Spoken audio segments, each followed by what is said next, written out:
it would take you an eternity to do it. Kaya mas mabuti yung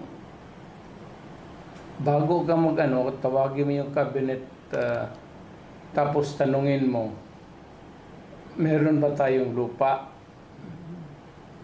Tapos, gaano kalawak yan?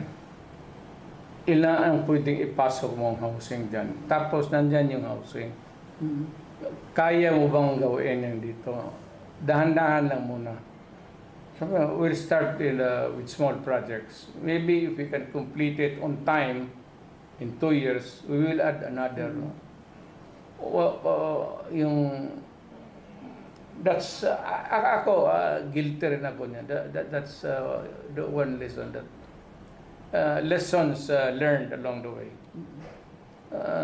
Huwag ka masyadong, Overpromise. huwag ka